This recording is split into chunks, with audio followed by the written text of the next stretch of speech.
Hello everybody, Stitchadrolf here, welcome back to Minions 4, playing as Satis and War of the Young Gods. Now this tip on the bottom here actually is a little bit helpful. To pass through Mountain Pass, you must wait for the heat level to be at least 1 on both sides of mountains. Troops with mountain survival or flying can cross regardless. And this probably applies in the opposite kind of way to river crossings with the blue border. I actually thought that it was just the season that determined if you can cross or not, but the seasons do like cause change in temperature, which I'm guessing it's the temperature that actually lets you cross mountains. I didn't know that. I thought it was just, oh, you can cross in the summer, or you can cross mountains in the summer, and you can cross rivers in the winter. But if you have a cold nation like Niflheim and you're always cold, then maybe you could always cross rivers. This only has one of them, so maybe it does work different for the rivers, and I'm just assuming things. Maybe. Alright, this turn, unexpected event, unexpected event. Battle and Bear Pass, special, patrolling troops. Patrolling troops, your troops are being the Starve, patrolling forces, research, and messenger. So, Veritos, regret that their armies came to blow, it was misunderstanding, and hope that the peace was preserved. Yep. Patrolling forces in Dimmerwood intercepted a raiding party. And, combat ensued. So, in Dimmerwood, we found they're raiding with one bandit leader.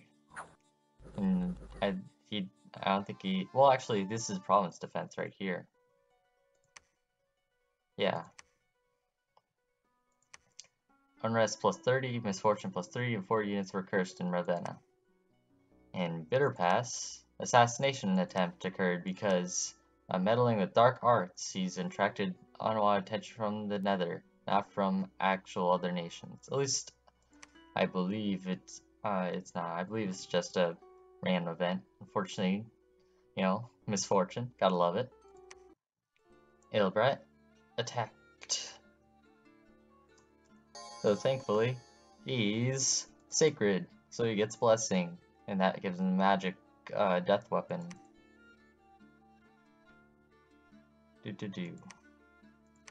Action diseased by the death plus effect they fall. Fail the match resistance roll. Damage is magical and will be effective versus ethereal beings, which this ghost happens to be. Woo, death weapons. Gotta love them. Not hitting any of the banishments. And hit him and killed him. There you go. Patrolling Truth in South Europe has killed one single filthy brigand, and there's still many unruly subjects, and that's in the water. Bitter Pass. The land is now safe and orderly after killing 3. Troops in Bitter Pass beating the Starve. So this is the place in South Europe. TNG is now the person that we see over here.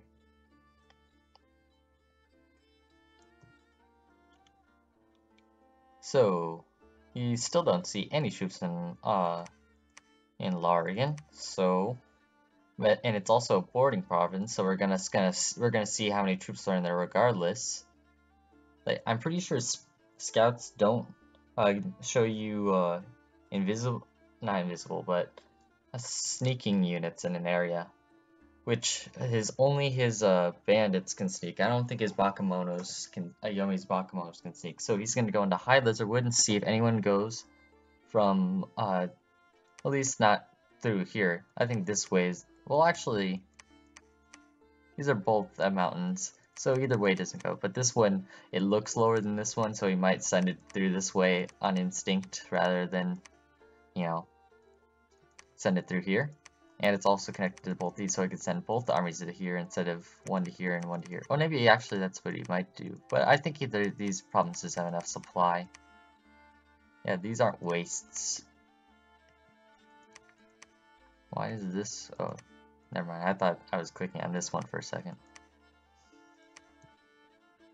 So, 80 people, so there's less people there now. At least I'm being told that there's less. There might be the same. The last time's overestimate, and this time it's underestimate. I'm gonna move my entire army of 110 on top of it. I should be able to beat any army that's moving down into there. Unless, of course, it's like 100 and, like, if it's something 180 to 200, 180 plus, I probably won't beat it. So, but taking Kovan Downs is my #1 goal, because if I could gain access to Kovan Downs, I'll have troops, I can make troops on the front lines to send against Yomi, and I could just fill this area right here with a whole bunch of troops and make it, this'll bottleneck Yomi. I could actually maybe cut and do my idea where I recruit, cast Revive Bane with one of my researchers, send him through Thorn, recruit a bunch of Shamblers, send them all the way up and over here and capture sea provinces, and hopefully let them be uncontested.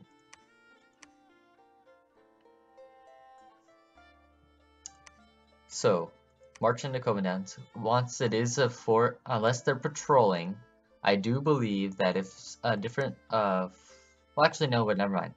I almost contradict myself.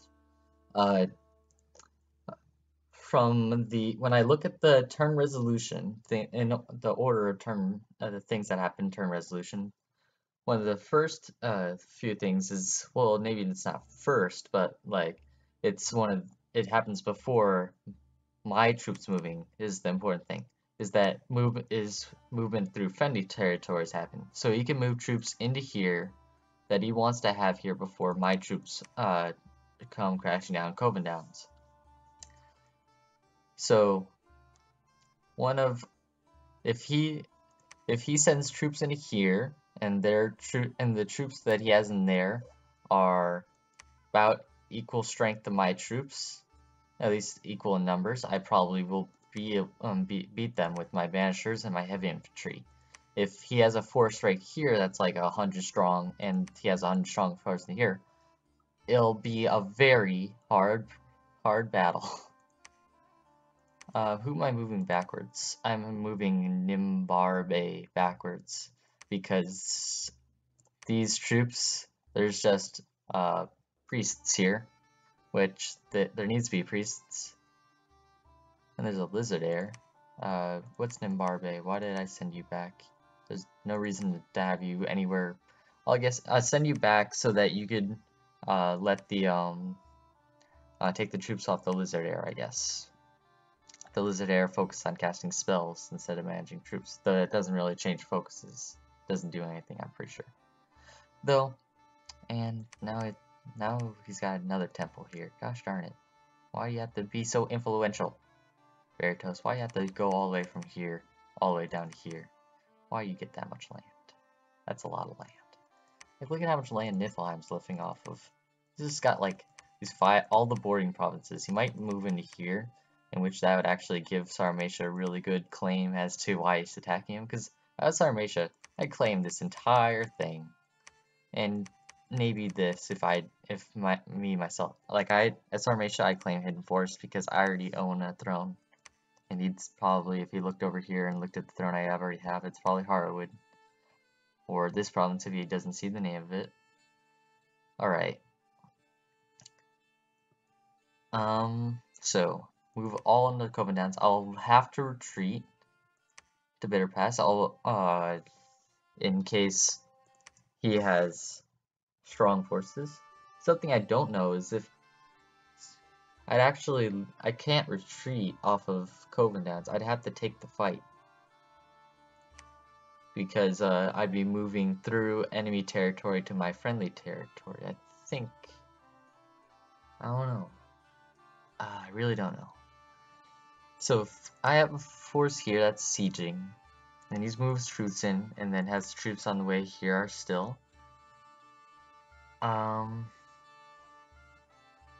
let me think about, before I think about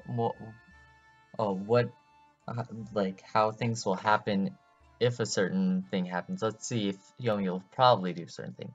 So, he has Yomi. I moved into Bitter Pass the turn before this, and he had lots of troops here. And I kept my troops there. I moved all in Bitter Pass in case he sent his troops from Kovendown onto mine. If there's no response force in Largan, so what could he do with the armies that he has up in here? Is they in Lizardwood, in which I'll get to Covendowns, and then they'll be here? Will they have already been in the Lizardwood, or are they going to move into Largan? If they move into Largan, I'll really have to pump the defense up and hope that these priests gonna stand the ground, really, because like,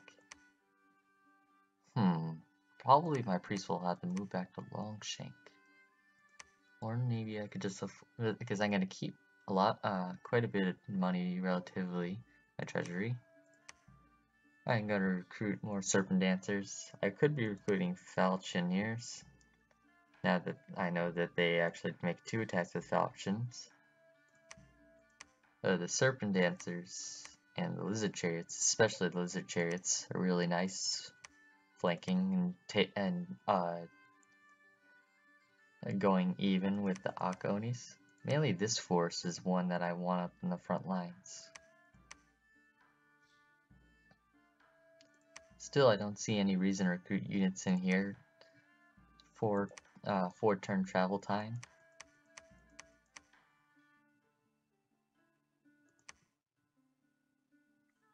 I think my army would be good in a fight against an army of equal size or slightly bigger. I'll move back to Bitter Pass if I feel like I'm being completely overwhelmed over here. And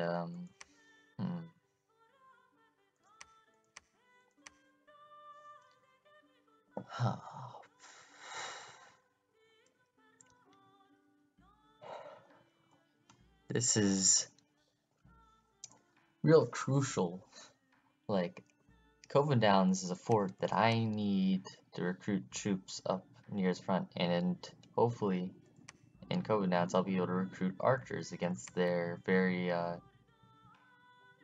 low protection units. Like their Akaonis have, I think, like 5 protection, so they'll get absolutely covered or like destroyed by arrows. I've got like twice the amount of priests that I had in the Battle of Dimmerwood. But then again, the priests didn't do too much. Well, never mind. They did a bit. Now with twice as much, they do twice as much, so they could do actually an effective amount. You know what? I'm going to commit to my actions. I'm going to move this force up in here. That'll be 30 strong. Definitely won't be able to stand up to anything like 60 plus, which is probably going to be his main army. I don't want him getting through to Longshank. He can go and surround my guys in Covendowns as long as like he doesn't surround them with amount of troops that would be greater. In fact, if he goes to Dimmerwood, I'll just retreat to Longshank. If he places army here, I'll retreat to Longshank and I'll move to Bitter Pass, because I know I could probably move on to his army.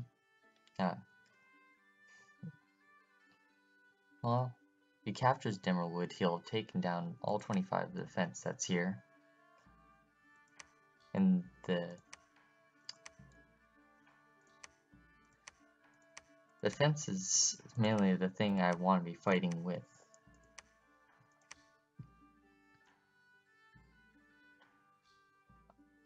Like, next turn, I'll get like 500 gold,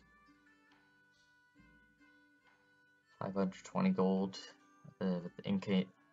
total income and treasury.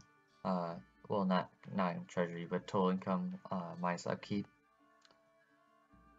Making it Dimmerwood a 40 defense province with 30 guys in it probably won't be too effective if it's a large force of Onis, which is probably gonna be. I might have to split off some of the attacking forces. How much do I think I could afford?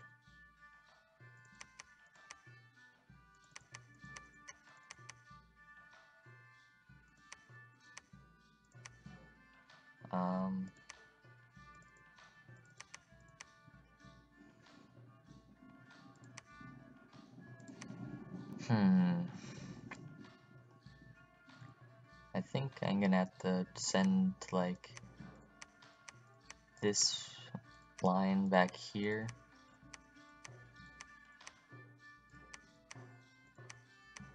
Back. Oh, that's great. This line of troops in the back to with Nambarbe on the head back.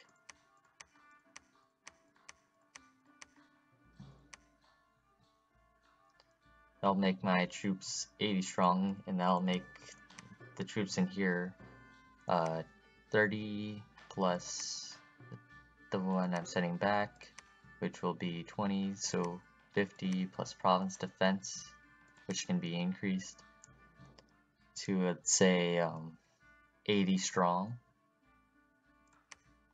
which I think 80 strong against the Bakemonos are out easily, and I'll have 3 priests. I think I'm gonna have to split, though taking too much off my attacking courses to Coven Downs will make it a failure. Do I just give up on Coven Downs and expect him to be... maybe I just sit in Bitter Pass. I think I'll just sit in Bitter Pass. And I think that's the safest option. The more still that lets him build up, but at the same time, I don't want to be caught unawares. So by doing this, I do nothing. I don't advance anything. I just advance my line of troops to the front lines. The only important lines of troops are this one back here with 30. That's going to pick up more from here as you recruit and go up to like 45 to 50. That's going to be an important line. Like, how much do I think that he's going to go into Lizardwood instead of going to Largan? And do... I think, yeah, I think I'm going back to... I think I'm going to move into Coven Downs. I think I'll be willing to give up Dimmerwood as long as they go into all my troops as long as they can't go into Longshank. Attack Coven Downs, and Longshank will move up with its new amount of 15 plus, so 30 plus, so 40. No, it probably won't move up. It'll be with 40, the 40 defense. They'll sit here and be protected. I think that's gonna be my turn. Alrighty. See you guys later. Sorry about that.